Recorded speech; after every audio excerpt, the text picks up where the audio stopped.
ಮಾನ್ಯ ಅಧ್ಯಕ್ಷರೇ, ಇವತ್ತಿನ ದಿವಸ ಮಾನ್ಯ ಸದಸ್ಯರೊಬ್ಬರು ಈ ಸಭೆಯ ಮುಂದೆ ತಂದಿರುವಂಥ ವಂದನಾ ನಿರ್ಣಯವನ್ನು ಅನುಮೋದಿಸುತ್ತಾ ನಾನು ಕೆಲವೊಂದು ಮಾತುಗಳನ್ನು ಹೇಳಬಯಸುತ್ತೇನೆ. ರಾಜ್ಯಪಾಲರು ತಮ್ಮ ಭಾಷಣದಲ್ಲಿ ಸರ್ಕಾರದವರು ಮುಂದಿನ ವರ್ಷ ಕೈಗೊಳ್ಳತಕ್ಕಂಥ ಕಾರ್ಯಕ್ರಮಗಳನ್ನು ಅಪ್ಪಣೆ ಕೊಡಿಸಿದ್ದಾರೆ. ಈ ವಿಷಯದ ಬಗ್ಗೆ ವಿರೋಧ ಪಕ್ಷದವರ ಟೀಕೆ ಟಿಪ್ಪಣಿಗಳು ಸದ್ಯಕ್ಕೆ ನಮ್ಮ ಎದುರಿನಲ್ಲಿ ಇಲ್ಲ. ಆದುದರಿಂದ ಸುಲಭದಲ್ಲಿ ನಾನು ನನ್ನ ಮಾತುಗಳನ್ನು ಮುಗಿಸಬಹುದು.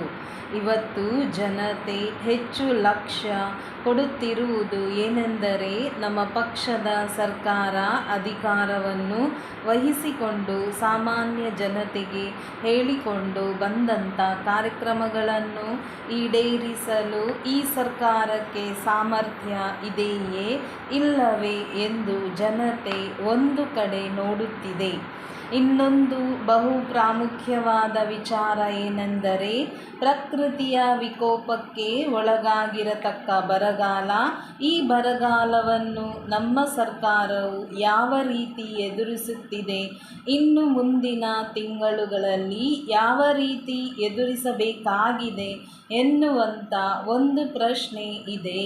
ಈ ದೇಶದಲ್ಲಿ ಬರಗಾಲ ಕಾಲಕಾಲಕ್ಕೆ ಬರುತ್ತಿದೆ ಎಂದು ತಿಳಿದುಕೊಂಡು ಈ ಒಂದು ಬರಗಾಲವನ್ನು ಪರಿಣಾಮಕಾರಿಯಾಗಿ ಮುಂದೆ ಯಾವ ರೀತಿ ಎದುರಿಸಬೇಕು ಮತ್ತು ಯಾವ ರೀತಿಯಿಂದ ಬರಗಾಲ ಬಂದರೂ ಕೂಡ ಜನತೆ ನೆಮ್ಮದಿಯಿಂದ ಸುಖವಾಗಿ ಬಾಳಬೇಕು ಎನ್ನುವ ದೃಷ್ಟಿಯಿಂದ ಒಂದು ಯೋಜನೆಯನ್ನು ಕೈಗೊಳ್ಳಬೇಕು ಎನ್ನುವ ವಿಷಯವನ್ನು ಸರ್ಕಾರದವರು ವಿಚಾರ ಮಾಡುತ್ತಿದ್ದಾರೆ. ಇವತ್ತು ನಮ್ಮ ಸರ್ಕಾರದವರು ರಾಜ್ಯಪಾಲರ ಮುಖಾಂತರ ಇಟ್ಟಂಥ ಭಾಷಣದ ಬಗ್ಗೆ ನನಗೆ ಹೆಮ್ಮೆಯುಂಟಾಗಿದೆ. ಏತಕ್ಕೆಂದರೆ, ನಾವು ಜನತೆಯ ಮುಂದಿಟ್ಟಂತಹ ಕಾರ್ಯಕ್ರಮಗಳನ್ನು ಮನಸಾರಿ ಒಪ್ಪಿಕೊಂಡು ಸರ್ಕಾರದವರು ಕಾರ್ಯಪ್ರವೃತ್ತರಾಗುತ್ತಿದ್ದಾರೆ ಎನ್ನುವುದನ್ನು ಸರಿಯಾಗಿ ಈ ಕೆಲಸಗಳನ್ನು ಮಾಡತಕ್ಕ ಒಂದು ವೇಗ ಅಷ್ಟೊಂದು ಸರಿಯಾಗಿ ಕಾಣದಿದ್ದರೂ ಕೂಡ ನಾವು ಚುನಾವಣೆಯ ಕಾಲದಲ್ಲಿ ಜನತೆಯ ಮುಂದೆ ಇಟ್ಟಂಥ ಕಾರ್ಯಕ್ರಮಗಳನ್ನು ನಾವು ನಡೆಸಿಕೊಂಡು ಬಾರದಿದ್ದರೆ ಜನತೆಗೆ ಅಸಮಾಧಾನ ಉಂಟಾಗುತ್ತದೆ ಎನ್ನುವ ಕಲ್ಪನೆಯನ್ನು ಇಟ್ಟುಕೊಂಡು ಕೆಲಸಗಳನ್ನು ನಡೆಸಿಕೊಂಡು ಬರುತ್ತಿದ್ದೇವೆ ಎಂದು ಈ ಸನ್ನಿವೇಶದಲ್ಲಿ ನಾವು ಹೆಮ್ಮೆಯಿಂದ ಹೇಳಬೇಕಾಗಿದೆ. ಇವತ್ತು ನಾವು ಈ ಭಾಷಣದಲ್ಲಿ ಹೇಳಿರುವಂಥ ವಿಷಯಗಳನ್ನು ಮತ್ತು ನಾವು ಈ ಹೊತ್ತು ಜನತೆಗೆ ಹೇಳಿದಂತಹ ವಿಷಯಗಳನ್ನು ನೋಡಿದರೆ ನಾವು ಇನ್ನೂ ಸ್ವಲ್ಪ ಹೆಚ್ಚು ವೇಗದಲ್ಲಿ ಕೆಲಸ ಮಾಡುತ್ತಿದ್ದೇವೆ ಎಂಬುದು ಗೊತ್ತಾಗುತ್ತದೆ. ನಾವು ಚುನಾವಣೆಯ ಕಾಲದಲ್ಲಿ ಜನತೆಗೆ ಕೊಟ್ಟಂತಹ ಆಶ್ವಾಸನೆಗಳಲ್ಲಿ ಬಡವ ಮತ್ತು ಶ್ರೀಮಂತರ ಮಧ್ಯೆ ಇರುವ ಅಂತರವನ್ನು ಕಡಿಮೆ ಮಾಡುವುದು ಬಹಳ ಪ್ರಾಮುಖ್ಯವಾದ ವಿಚಾರ. ಈ ಕಾರ್ಯಕ್ರಮಕ್ಕೆ ಅನುಗುಣವಾಗಿ ಯಾವ ಯಾವ ಕಾರ್ಯಕ್ರಮಗಳನ್ನು ಹಾಕಿಕೊಳ್ಳಬೇಕೋ ಅವುಗಳನ್ನು ಹಾಕಿಕೊಂಡು ಸರ್ಕಾರದವರು ದಿಟ್ಟತನದಿಂದ ಹೆಜ್ಜೆಯನ್ನಿಟ್ಟು ಕೆಲಸವನ್ನು ಮಾಡಬೇಕಾಗಿದೆ. ಈ ದಿಶೆಯಲ್ಲಿ ನಮ್ಮ ಸರ್ಕಾರ ಒಂದು ಬಲವಾದ ದಿಟ್ಟ ಹೆಜ್ಜೆಯನ್ನು ಇಟ್ಟಿದೆ ಎಂದು ನಾವು ಒಂದು ಧೈರ್ಯವನ್ನು ತಾಳಬಹುದೆಂದು ನಾನು ಈ ಸಂದರ್ಭದಲ್ಲಿ ಹೇಳಬಯಸುತ್ತೇನೆ.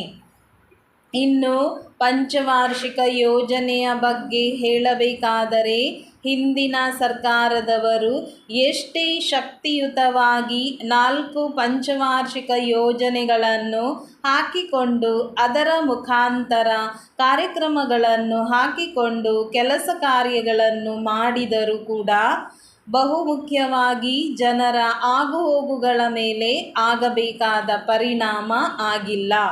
ಆದ್ದರಿಂದ 5ನೇ ಪಂಚವಾರ್ಷಿಕ ಯೋಜನೆಯಲ್ಲಿ ಪ್ರತಿಯೊಬ್ಬ ಮನುಷ್ಯನೂ ಕೂಡ ತನ್ನ ಕಾಲ ಮೇಲೆ ನಿಂತು ದುಡಿಮೆ ಮಾಡತಕ್ಕಂಥ ಅವಕಾಶವನ್ನು ಕಲ್ಪಿಸಿಕೊಡುವ ರೀತಿಯಲ್ಲಿ ಮುಂದಿನ ಪಂಚವಾರ್ಷಿಕ ಯೋಜನೆಯನ್ನು ರೂಪಿಸಬೇಕೆಂದು ನಾನು ಈ ಸಂದರ್ಭದಲ್ಲಿ ವಿನಂತಿ ಮಾಡಿಕೊಳ್ಳುತ್ತೇನೆ. ಹೀಗೆ ಮಾಡಿದರೆ ಮಾತ್ರ ಜನತೆ ನಮ್ಮ ಮೇಲೆ ಇಟ್ಟಂತಹ ಅಭಿಮಾನ ಮತ್ತು ವಿಶ್ವಾಸವು ಇನ್ನು ಮುಂದೆಯೂ ಹೆಚ್ಚಾಗುತ್ತದೆ ಎಂದು ನಾನು ಈ ಸನ್ನಿವೇಶದಲ್ಲಿ ಹೇಳಲಿಚ್ಛಿಸುತ್ತೇನೆ. ಇವತ್ತು ನಾನು ವಿರೋಧ ಪಕ್ಷದವರಿಗೆ, ನೀವು ಗಾಜಿನ ಮನೆಯಲ್ಲಿ ಕುಳಿತುಕೊಂಡು ಇನ್ನೊಬ್ಬರ ಮನೆಯ ಮೇಲೆ ಕಲ್ಲು ಎಸೆಯುವುದು ತಪ್ಪು ಎಂದು ಹೇಳುತ್ತೇನೆ. ಏಕೆಂದರೆ ಇವತ್ತು ನಮ್ಮಲ್ಲಿ ಕೆಲವು ತಪ್ಪುಗಳು ಇವೆ ಎಂದು ಅವರು ಹೇಳಬಹುದು, ಆದರೆ ಅವರು ಮಾಡಿದಷ್ಟು ತಪ್ಪುಗಳನ್ನು ನಾವು ಮಾಡುವುದಿಲ್ಲ. ಅವರು ತಾವು ಮಾಡುವ ತಪ್ಪುಗಳನ್ನು ಸಂಪೂರ್ಣವಾಗಿ ತೆಗೆದುಹಾಕುವುದಕ್ಕೆ ಅಸಮರ್ಥರಾಗಿದ್ದಾರೆ. ಅವರು ಮಾಡಿದಂಥ ತಪ್ಪುಗಳನ್ನು ನಾವು ಮಾಡಿಲ್ಲವೆಂದು ಧೈರ್ಯವಾಗಿ ಹೇಳಬಯಸುತ್ತೇನೆ. ಇನ್ನು ಬರಗಾಲ ಪರಿಸ್ಥಿತಿಯ ಬಗ್ಗೆ ಹಿಂದೆ ಈ ಸಭೆಯಲ್ಲಿ ನಾವು ಚರ್ಚೆ ಮಾಡಿದ್ದೇವೆ. ಮುಂದೆ ಕೂಡ ಈ ಸಭೆಯಲ್ಲಿ, ಈ ಅಧಿವೇಶನದಲ್ಲಿ ಬರಗಾಲ ಪರಿಸ್ಥಿತಿಯ ಬಗ್ಗೆ ಚರ್ಚೆಯನ್ನು ಮಾಡಬೇಕಾಗಿದೆ. ಆದರೆ ಈ ಬರಗಾಲ ಪರಿಸ್ಥಿತಿಯ ಬಗ್ಗೆ ನಾನು ಸ್ಪಷ್ಟವಾಗಿ ಹೇಳುತ್ತೇನೆ, ವಿರೋಧ ಪಕ್ಷದವರು ಈ ಬರಗಾಲ ಪರಿಸ್ಥಿತಿಯನ್ನು ರಾಜಕೀಯವಾಗಿ ಉಪಯೋಗ ಮಾಡಿಕೊಳ್ಳುತ್ತಿದ್ದಾರೆ ಎಂದು ನಾನು ಬಹಳ ವಿಷಾದದಿಂದ ಹೇಳಬೇಕಾಗಿದೆ. ಈ ಬರಗಾಲ ಪರಿಸ್ಥಿತಿಯು ಹಲವಾರು ಶತಮಾನಗಳಿಂದ ನಮ್ಮ ರಾಜ್ಯದಲ್ಲಿ ಹಾಗೂ ಇತರೆ ರಾಜ್ಯಗಳಲ್ಲಿ ಒಂದಲ್ಲ ಒಂದು ಕ್ಷೇತ್ರದಲ್ಲಿ ಇದ್ದೇ ಇರುತ್ತದೆ. ಇಂಥ ಬರಗಾಲ ನಮ್ಮ ದೇಶದಲ್ಲಿ ಹಿಂದಿನಿಂದಲೂ ಬಂದಿದ್ದಲ್ಲ. ಆದರೆ ಇಂಥ ಬರಗಾಲ ಪರಿಸ್ಥಿತಿಯು ಬಂದರೆ ಆಗ ಬರಗಾಲ ಪ್ರದೇಶದಲ್ಲಿನ ಪ್ರತಿಯೊಬ್ಬ ಮನುಷ್ಯನಿಗೂ ಯಾವ ರೀತಿ ಆಹಾರವನ್ನು ಒದಗಿಸಬೇಕು ಎನ್ನತಕ್ಕಂಥ ಮತ್ತು ಯಾವ ರೀತಿಯಲ್ಲಿ ಶಾಶ್ವತವಾದ ಪರಿಹಾರ ಕಾರ್ಯಕ್ರಮಗಳನ್ನು ಹಾಕಿಕೊಂಡು ಅದರಂತೆ ನಡೆದುಕೊಳ್ಳಬೇಕೆಂಬ ಬಗ್ಗೆ ಯೋಜನೆಯನ್ನು ರೂಪಿಸಿಕೊಳ್ಳಬೇಕೆಂಬ ಸಲಹೆಯನ್ನು ನಾನು ಈ ಸಂದರ್ಭದಲ್ಲಿ ನೀಡಲು ಬಯಸುತ್ತೇನೆ. ನನಗೆ ಇಷ್ಟು ಮಾತನಾಡಲು ಅವಕಾಶವನ್ನು ಕೊಟ್ಟ ಅಧ್ಯಕ್ಷರಿಗೆ ವಂದಿಸಿ ನನ್ನ ಮಾತನ್ನು ಮುಗಿಸುತ್ತೇನೆ.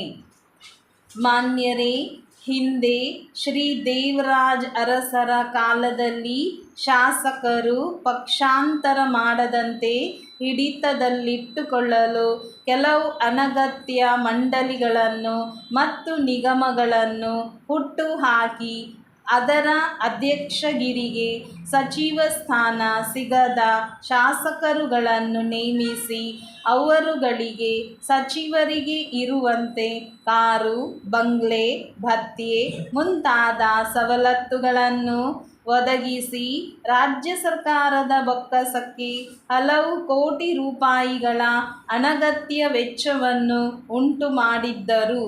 ಇಷ್ಟಾದರೂ ಇವುಗಳಿಂದ ರಾಜ್ಯದ ಜನತೆಗೆ ಯಾವುದೇ ಪ್ರಯೋಜನವಾಗದೆ ಸರ್ಕಾರದ ಬೊಕ್ಕಸಕ್ಕೆ ಅನಾವಶ್ಯಕ ವೆಚ್ಚವಾಗುತ್ತಿತ್ತು. ಈಗ ರಾಜ್ಯದಲ್ಲಿ ಜನತಾ ಪಕ್ಷವು ಹೆಚ್ಚಿನ ಸ್ಥಾನಗಳನ್ನು ಗಳಿಸಿ ನಿಚ್ಚಳ ಬಹುಮತ ಪಡೆದಿರುವುದರಿಂದಲೂ ಮತ್ತು ಪಕ್ಷಾಂತರ ನಿಷೇಧ ಕಾನೂನು ಜಾರಿಗೆ ಬಂದಿರುವುದರಿಂದಲೂ ಮೌಲ್ಯಾಧಾರಿತ ರಾಜಕೀಯ ಬದ್ಧವಾಗಿರುವಂತೆ ಜನತಾ ಸರ್ಕಾರವು ಈ ಅನಗತ್ಯ ಮಂಡಳಿ ಮತ್ತು ನಿಗಮಗಳನ್ನು ರದ್ದುಪಡಿಸಿ ರಾಜ್ಯದ ಬೊಕ್ಕಸಕ್ಕೆ ಆಗುತ್ತಿರುವ ಅನಾವಶ್ಯಕ ವೆಚ್ಚಗಳನ್ನು ತಗ್ಗಿಸಿ ಅದೇ ಹಣವನ್ನು ರಾಜ್ಯದ ಜನರ ಕಲ್ಯಾಣಕ್ಕಾಗಿ ಬಳಸಲಿ. ಎರಡನೇದಾಗಿ, ಕರ್ನಾಟಕದಲ್ಲಿ ವಿದ್ಯುತ್ ಕೊರತೆಯಿಂದಾಗಿ ಕೈಗಾರಿಕೋದ್ಯಮಿಗಳಿಂದ ಮೊದಲುಗೊಂಡು ಸಾಮಾನ್ಯ ಜನರು ತೊಂದರೆಗೆ ಒಳಗಾಗಿರುವುದು ಸರ್ವವಿದಿತ. ಅವರ ಒಲವನ್ನು ಗಳಿಸಿ ಈಗ ಮತ್ತೆ ಅಧಿಕಾರಕ್ಕೆ ಬಂದಿರುವ ಜನತಾ ಸರ್ಕಾರ ಈ ಸಮಸ್ಯೆಯನ್ನು ತೀವ್ರವಾಗಿ ಗಣನೆಗೆ ತೆಗೆದುಕೊಂಡು ಕೇಂದ್ರ ಸರ್ಕಾರ ಕರ್ನಾಟಕದಲ್ಲಿ ಅಣು ವಿದ್ಯುತ್ ಸ್ಥಾವರ ಸ್ಥಾಪಿಸುವ ತೀರ್ಮಾನದ ಬಗ್ಗೆ ತುಂಬು ಹೃದಯದ ಸ್ವಾಗತ ನೀಡಿದೆ. ಆದರೆ ಅಣು ವಿದ್ಯುತ್ ಸ್ಥಾವರ ಸ್ಥಾಪಿಸಿದರೆ ಅದರಿಂದ ಉಂಟಾಗುವ ವಾಯುಮಾಲಿನ್ಯ, ಅನಾರೋಗ್ಯಕರ ವಾತಾವರಣ ಮುಂತಾದವುಗಳು ಊಹಿಸಲು ಸಹ ಅಸಾಧ್ಯವಾಗಿದೆ. ಅಣು ವಿದ್ಯುತ್ ಸ್ಥಾವರಗಳು ಕಡಿಮೆ ಖರ್ಚಿನಲ್ಲಿ ವಿದ್ಯುತ್ ಶಕ್ತಿಯನ್ನು ಉತ್ಪಾದಿಸುತ್ತವೆ ಅನ್ನುವ ನಂಬಿಕೆ ಅರ್ಥವಿಲ್ಲದ್ದು.